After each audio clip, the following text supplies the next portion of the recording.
Bonjour à tous et bienvenue pour la deuxième FAQ. Et donc là, je vais pouvoir répondre à toutes les questions que vous m'avez posées sur le Discord principalement, mais aussi sur YouTube ou d'autres forums pendant le mois de mai et le début du mois de juin. Alors, j'ai référencé à peu près 25 questions qui portent principalement, comme d'habitude, sur les énigmes, mais encore sur le jeu.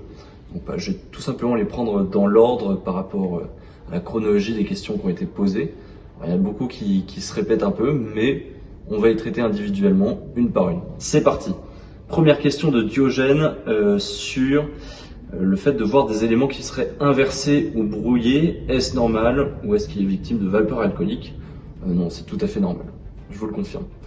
Deuxième question de Diogène. Peut-on depuis son canapé déterminer l'endroit ultra précis du premier coup de pelle? Je vous passe le reste de la question. Mais oui, depuis votre canapé, vous pouvez trouver la localisation exacte et même très précisément. Question d'Eric X50. Alors j'en profite pour saluer ce chasseur qui est allé tout de même creuser dans un bâtiment religieux.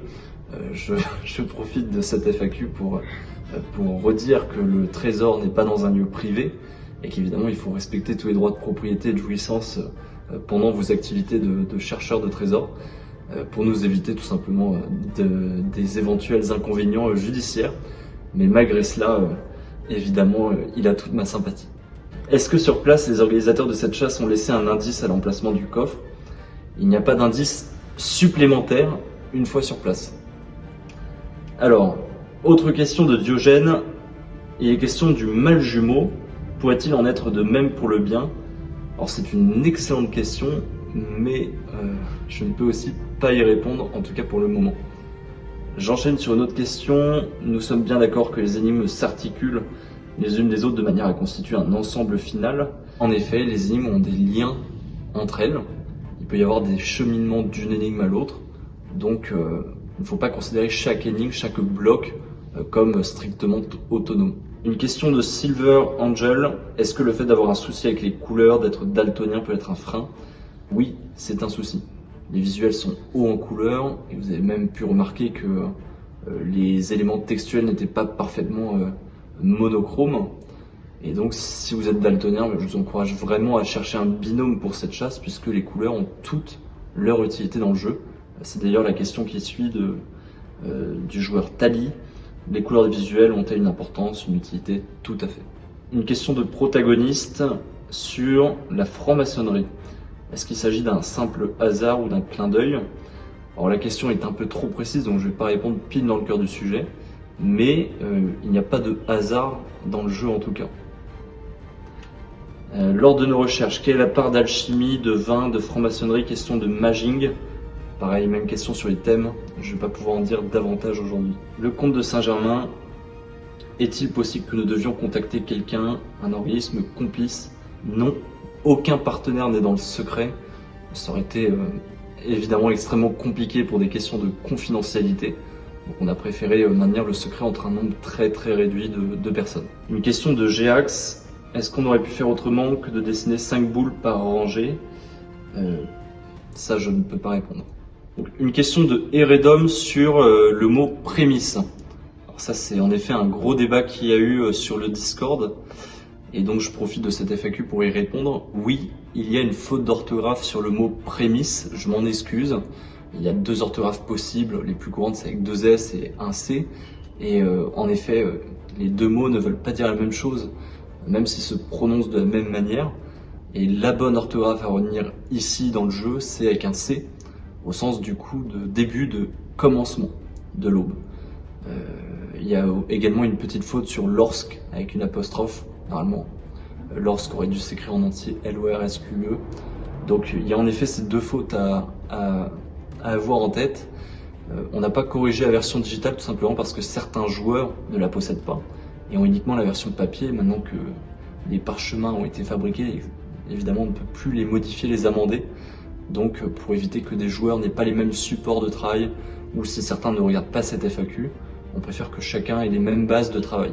Question sur l'accessibilité de la cache physiquement. Alors, je vous confirme en effet que la cache est physiquement simplement accessible. Ce n'est pas dans une zone dangereuse. Donc, vous n'avez pas besoin d'être un individu hors norme ou exceptionnel pour pouvoir déterrer le coffre. Le plus dur, c'est évidemment de trouver la localisation. Alors, une question peut-être de professeur de physique sur les nombres significatifs.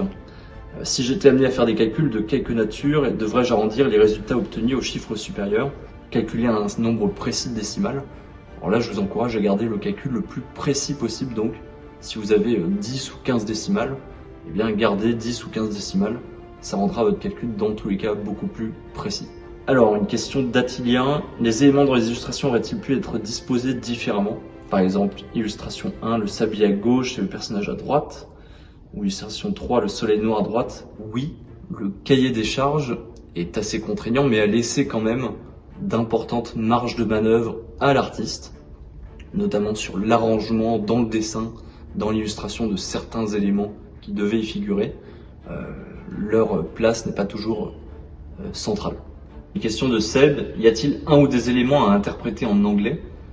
Alors, sur la version francophone de l'interprétation en anglais, il n'y en a pas.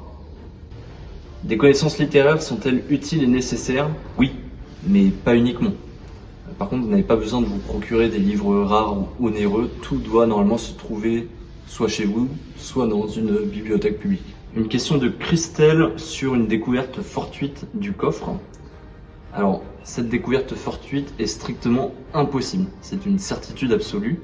Dans tous les cas, si le coffre n'est pas trouvé au bout d'un certain temps, que ce soit 6 mois ou 1 an, on ira de nouveau vérifier l'emplacement.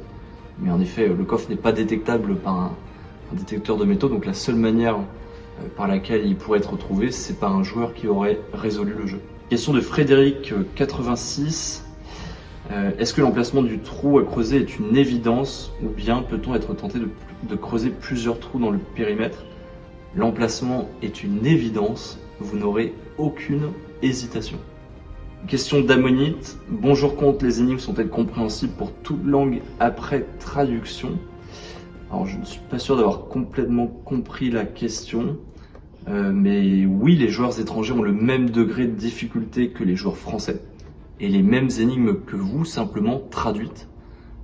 Ce qui veut dire que à la fois sur la forme, mais aussi sur le fond, les énigmes dans les différentes versions linguistiques sont différentes. C'est pour ça que je vous donnais cet avertissement lors de la dernière FAQ, qu'il ne va pas forcément être utile de posséder toutes les versions linguistiques.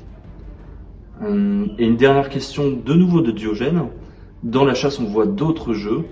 Doit-on en appliquer leurs règles respectives standards ou doit-on s'en affranchir et jouer comme ça nous arrange? Ou bien un peu des deux? Et je finirai par là, un peu des deux. Voilà, il y a un peu moins de questions que la dernière FAQ, évidemment c'était la première.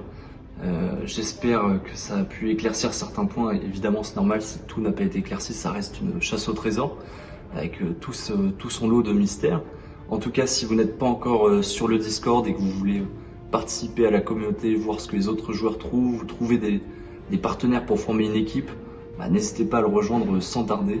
On mettra le lien en description. Et puis, je vous donne évidemment rendez-vous le mois prochain pour la 3e FAQ du jeu. Salut à tous.